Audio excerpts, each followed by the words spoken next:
«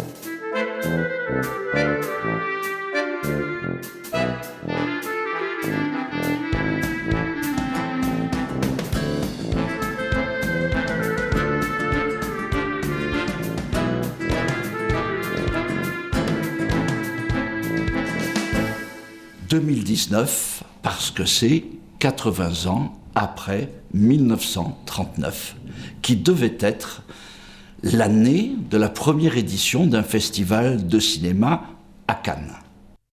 Le festival offrira vraiment la primeur des plus grandes œuvres cinématographiques réalisées dans tous les pays du monde pour la saison prochaine.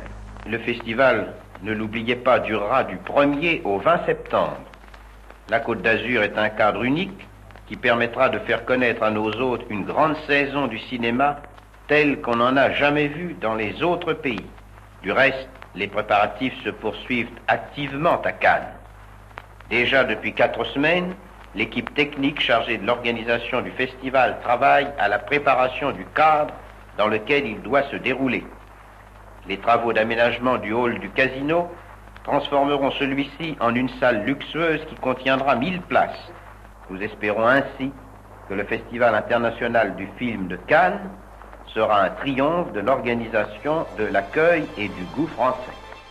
En fait, le Festival de Cannes, en septembre 1939, n'a pas eu lieu. Donc on refait quelque chose qui n'a pas existé.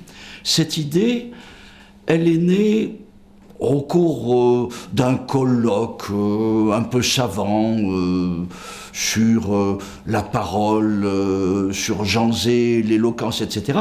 Et il y avait 2 documentaristes, réalisateurs de documentaires, qui nous ont montré des rushs, des petits extraits d'un film qu'ils étaient en train de monter sous le titre « Jean Zay, ministre du cinéma ». Et dans la discussion, et ils nous ont dit, ils s'appelaient Francis Gendron et Alain Braun, mais le programme du Festival 39, il est bien connu, les archives sont aux archives nationales pour une part, et puis pour une autre part importante à la Cinémathèque. Il est facile de retrouver la liste des films, et il doit être possible de retrouver ces films. Et on a dit aussitôt, mais alors pourquoi ne pas les montrer ? Ils ont dit, mais trouvez-nous une salle. Et on a pensé que ça serait facile. En 2014 ou 2015, le cercle Jean Zay, et plus particulièrement Hélène Mouchard-Zay, nous a appelés pour voir si on pouvait essayer d'organiser une sorte de festival, petit festival, hommage au Cannes 39, c'est-à-dire enfin au premier festival de Cannes qui devait avoir lieu en 39 et qui n'a pas eu lieu à cause de la guerre. Puisque vous savez que tout était prêt, hein, vraiment, on était à la veille, je crois qu'il y avait eu un dîner de gala, enfin, tout devait ouvrir le 1er septembre 39, l'affiche le montre, et donc il n'a pas eu lieu, mais l'idée de donc, ce festival orphelin, si je puis dire, de le montrer tel qu'il devait être.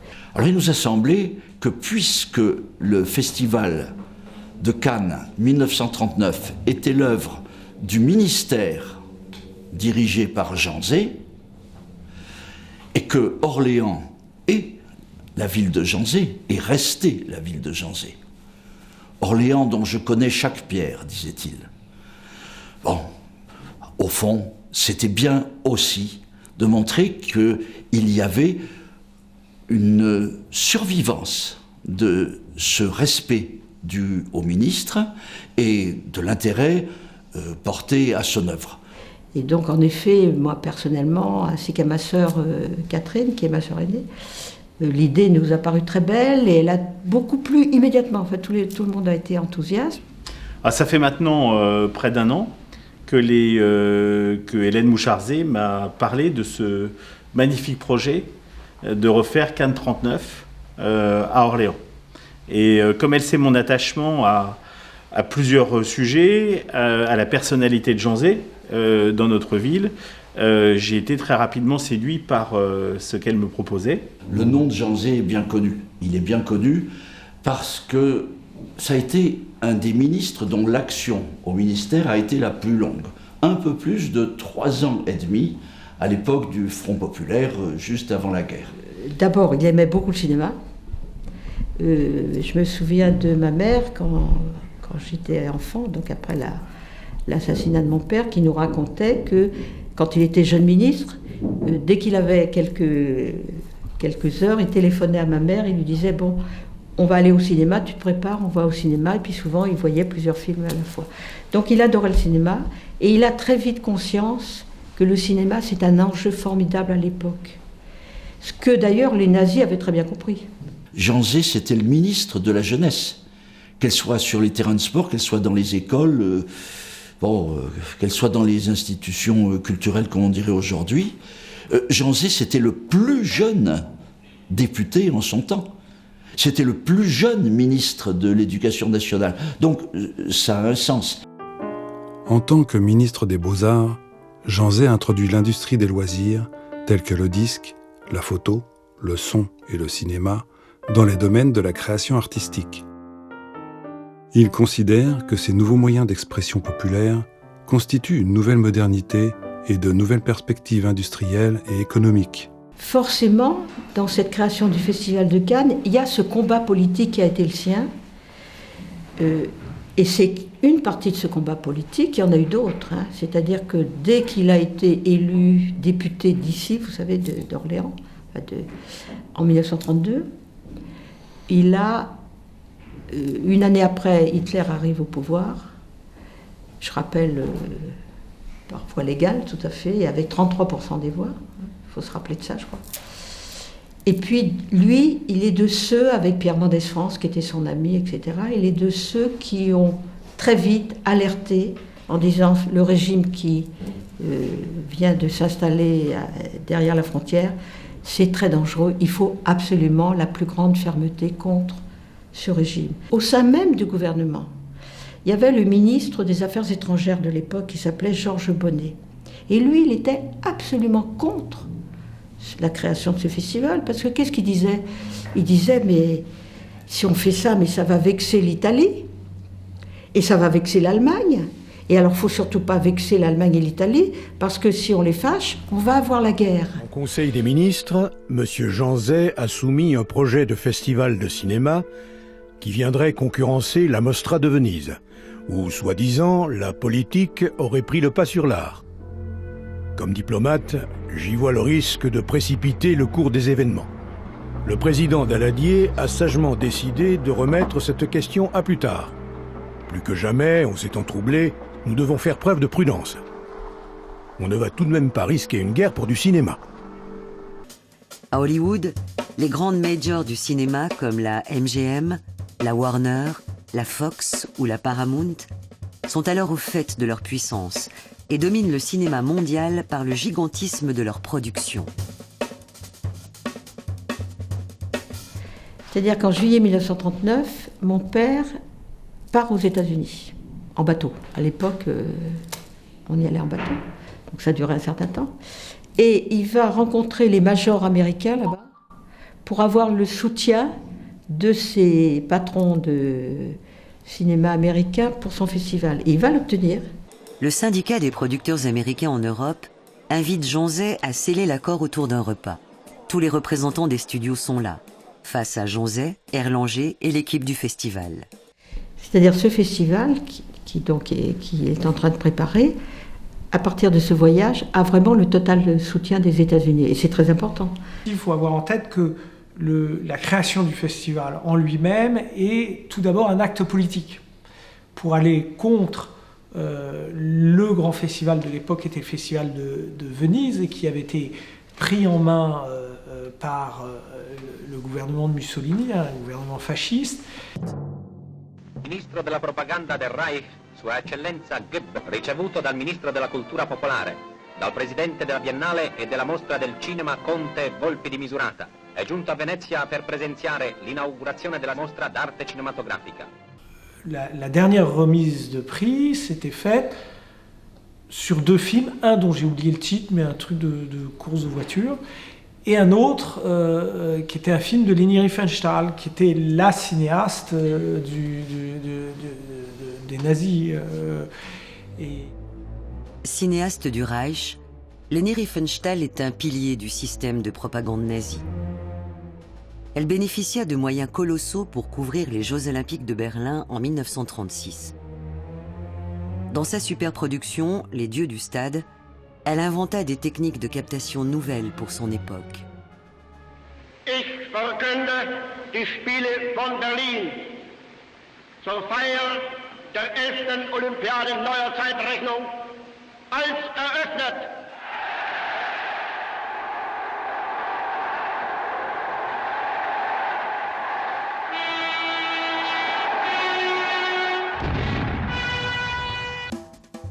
Dans son journal, Joseph Goebbels se félicite de cette manipulation et écrit « Notre cinéma s'est imposé de manière grandiose ». Et à la suite de ça, il a été donc décidé de créer le Festival de Cannes. Donc il y avait plein d'enjeux dans le choix des films.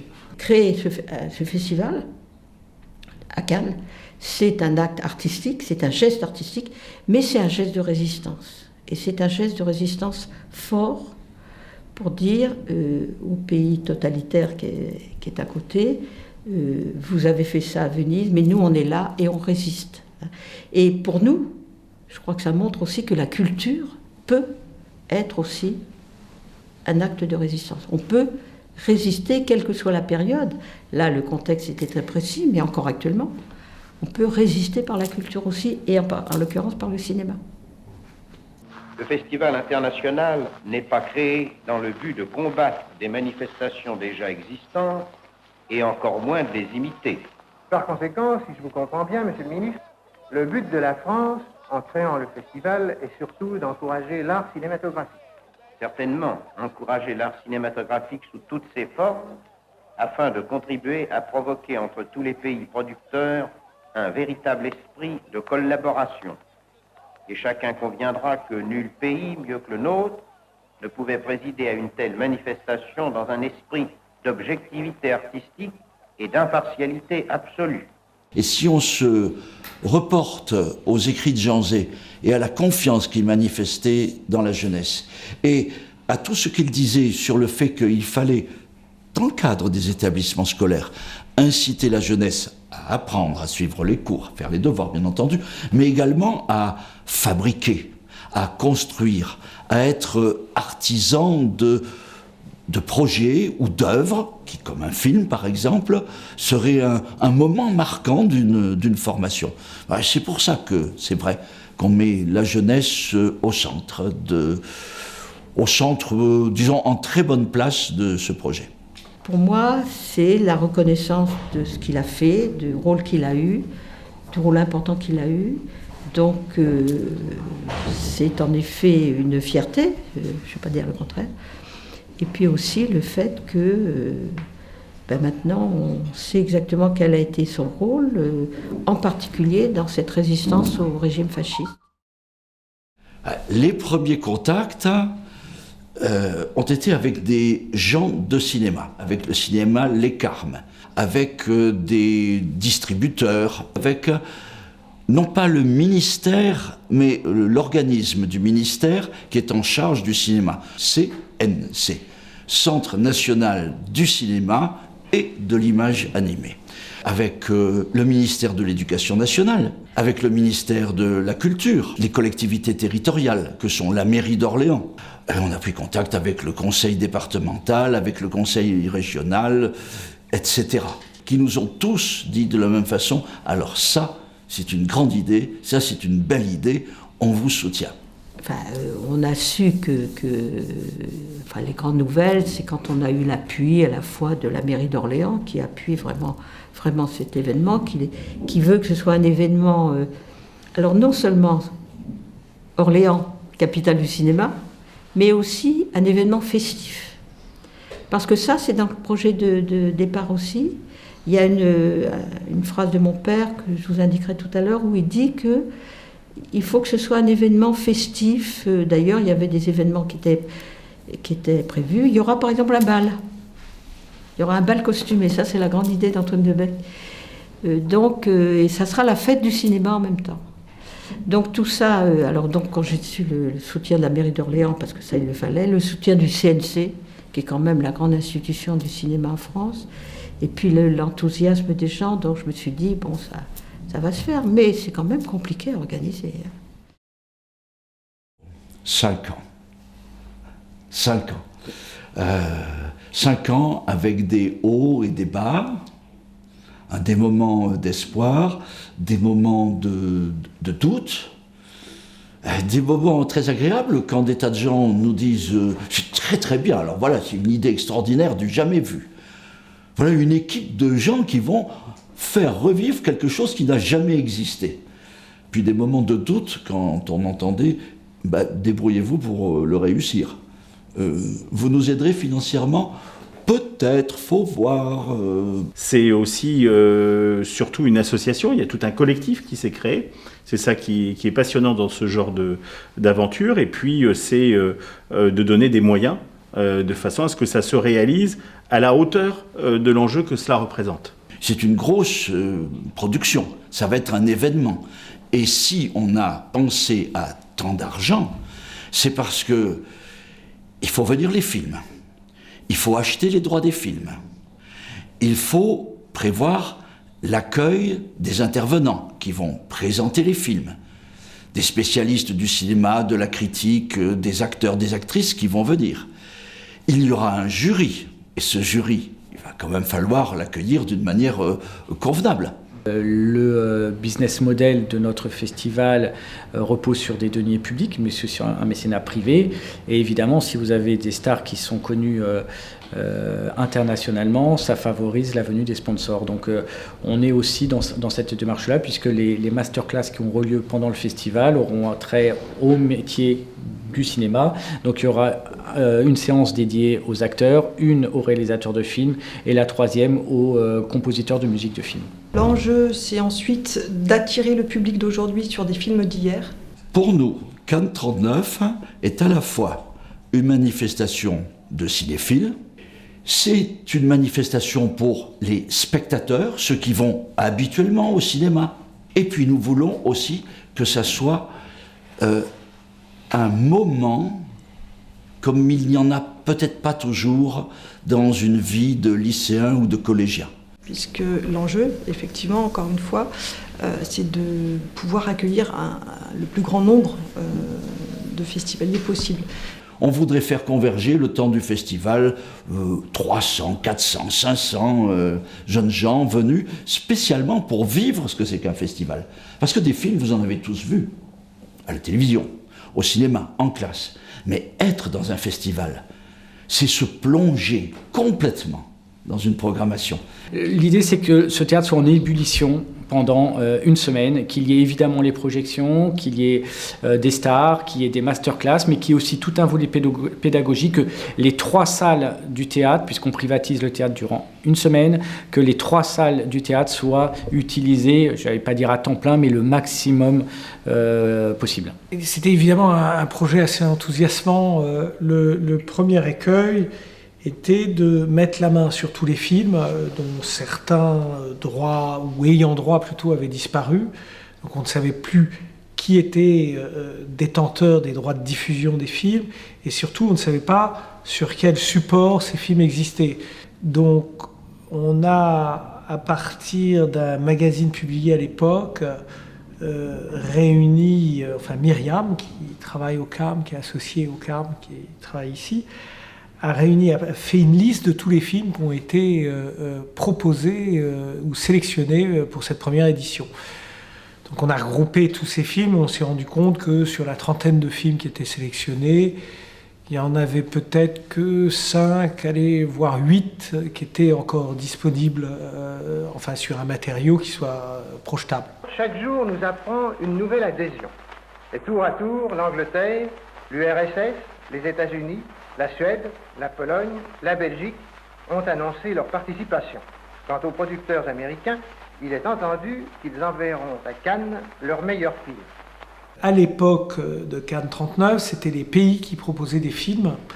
Et donc les organisateurs de ce premier festival, comme pour les autres grands festivals qui existaient à l'époque, étaient astreints de sélectionner un certain nombre de films de chaque grand pays. Donc il devait y avoir, je dis au hasard, je ne sais plus les chiffres en tête, et 8 films américains, 8 films russes, soviétiques à l'époque, tant de films français, et tout ça était un jeu diplomatique par les sélectionneurs qui faisait que tout ne tournait pas nécessairement autour de la qualité des films, mais autour de l'acte diplomatique qui consistait à montrer le film. J'ai hâte de les voir, de voir les films, de voir la réaction du public. Et puis aussi, comme je vous l'ai dit, il va y avoir un grand colloque international une semaine après, où là, des chercheurs vont faire état de leurs recherches, parce qu'il y a beaucoup de choses à... Vous savez, le dossier du Festival de Cannes 39, c'est un dossier comme ça, qui est à la Cinémathèque. Et Antoine Debec, que vous allez peut-être rencontrer, qui pilote tout ça, il a mis au travail des jeunes chercheurs, des thésards ou des jeunes chercheurs, il les a mis sur la recherche de ce sujet-là. Donc ça fait 2 ans qu'ils travaillent sur ce sujet-là. Et donc ça va être un vrai colloque où on ne se contente pas de répéter des choses qu'on a déjà lues dans les livres, mais où des jeunes chercheurs et des chercheurs confirmés vont venir faire l'état de la recherche. Alors j'espère qu'on va intéresser beaucoup le plus possible d'Orléanais. J'espère que notamment, on va intéresser beaucoup les jeunes, les lycéens, donc en général issus de familles orléanaises, mais aussi les étudiants qui sont présents. Il y a quand même 17 000 étudiants sur le campus de la Source. Un certain nombre d'entre eux doivent se mobiliser pour cet événement, pour justement comprendre ce qui se passe aujourd'hui dans le monde et avoir ce regard. On a, si j'ose dire, la chance de pouvoir tirer les fruits de ce que l'histoire nous a raconté après cette expérience. Donc c'est une sorte de retour vers le futur. Et ça, je pense que quand on est jeune, quand on s'intéresse à ces questions, et j'ai des enfants qui sont en fac, je vois qu'ils s'intéressent à ces questions, c'est une expérience unique à vivre. On va se focaliser sur 3 lieux, donc le théâtre d'Orléans qui est notre palais de festival, c'est dans lequel auront lieu la cérémonie d'ouverture et la cérémonie de clôture et un certain nombre de projections. Le cinéma Pathé, évidemment, qui lui aussi projettera un certain nombre de nos films, et le cinéma des Carmes, d'art et d'essai des Carmes, qui lui aussi aura sa programmation. Donc ça va se ventiler entre ces 3 lieux-là. Au théâtre, donc, cérémonie d'ouverture, cérémonie de clôture. On va aussi organiser au théâtre d'Orléans des masterclass, comme il en existe dans tous les festivals du monde, pour lesquels, là aussi, on est en train de travailler sur les thèmes qu'on choisira et les invités qu'on peut avoir. Et on souhaite avoir des personnalités de tout premier plan au niveau national, voire international. En fait, on va les inviter à être membres du jury, puisque l'idée, c'est effectivement de constituer un jury qui va décerner un prix, plusieurs prix même, de la même manière qu'on le fait à Cannes. Voilà. Donc il y aura un jury composé de 9 personnes environ qui va remettre les prix et elles vont participer à la soirée d'ouverture, à la soirée de clôture. Certaines autres personnalités vont aussi être les ambassadeurs du bal, puisqu'on a prévu de faire un bal le samedi soir. Alors le maître de cérémonie, c'est Alex Lutz, comme vous le savez, qui est un Orléanais aujourd'hui domicilié à Orléans et qui a très gentiment accepté notre invitation et qui souhaitait s'investir pour le rayonnement de la ville. Et pour le jury, c'est Antoine Debec, historien du cinéma, quelqu'un qui est très connu dans le milieu du cinéma, qui a sollicité autour de lui, et c'est le président donc, du comité Cannes 39, qui a sollicité des personnalités qu'il connaissait, dont Amos Gitaï, donc, qui est le réalisateur israélien, qui est le président de notre jury.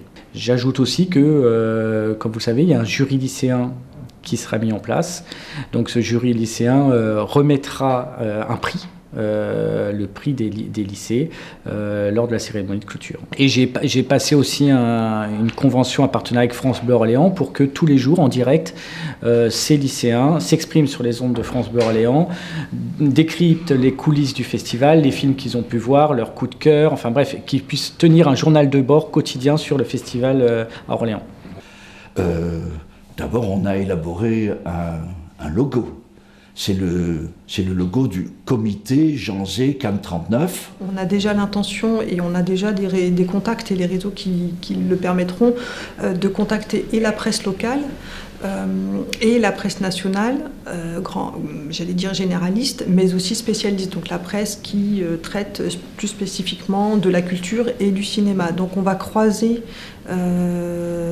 ces différents médias, donc presse écrite bien sûr, télé et puis radio. Il suffit d'en parler, Cannes 39, refaire vivre le premier festival de Cannes qui n'a jamais eu lieu à mes confrères journalistes pour immédiatement qu'ils adhèrent au projet, qu'ils aient envie de le suivre éditorialement et de le porter à leur manière. Donc on a contractualisé des partenariats avec Télérama, avec Le Monde, avec France Culture, avec Transfuge et avec l'Histoire, j'en oublie aucun. Et ça a été très facile. On en a refusé un certain nombre pour des raisons de cohésion éditoriale, mais on aurait pu en contractualiser encore beaucoup, tellement le projet intéresse autour de nous. Au-delà de ça, c'est aussi un projet dans le projet, c'est-à-dire qu'on a prévu des expositions photographiques sur les grilles du jardin de l'hôtel Groslo et sur les grilles du jardin du parc Pasteur. Donc il y aura... la ville va vibrer au rythme d'un événement cinématographique. On compte bien que ça ressemble beaucoup à un vrai festival et à ce festival. Du tapis rouge, il y en aura. Des marches, il y en aura. Bon, elles ne mèneront pas au prestigieux Palais des Festivals, mais au Carré Saint-Vincent, quand même, il y a de quoi faire. Des palmiers, j'espère bien qu'il y en aura. Une décoration évoquant Cannes et le cinéma, certainement. Comme vous le savez, ça a lieu au mois de novembre. Au mois de novembre, généralement, il ne fait pas très très beau.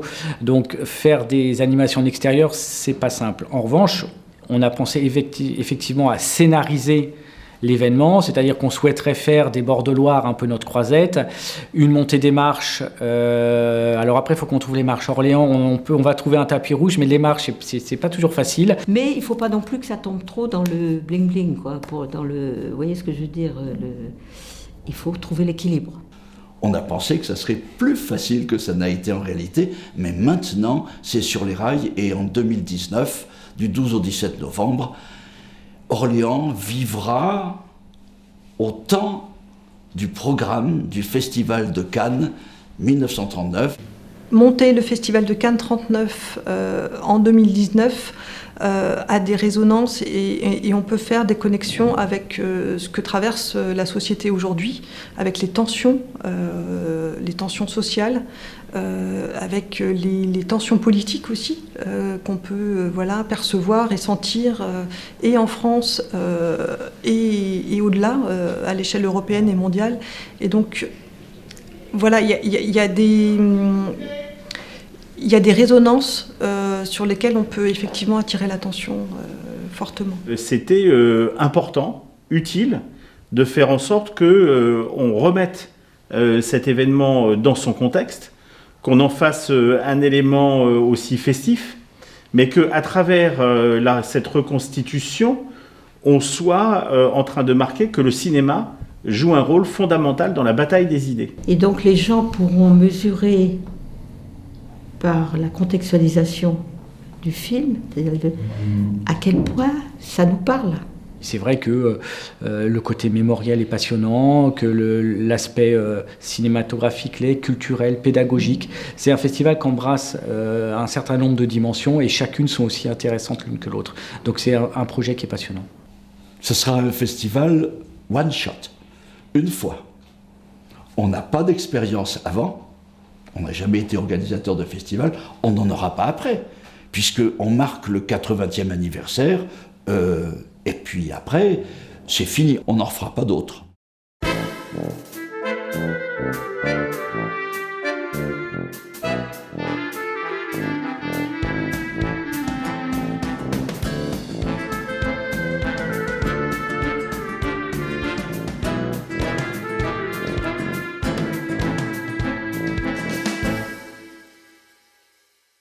Qui serait chouette, c'est que ça donne des idées d'autres projets cinématographiques qui puissent se déployer dans les années à venir à Orléans. Pourquoi pas d'installer un rendez-vous cinématographique chaque année à Orléans, c'est une excellente idée et on verra bien après le Festival 39 si on a eu la fréquentation qu'on espère et on ne doute pas qu'elle sera là, pourquoi pas prolonger l'événement.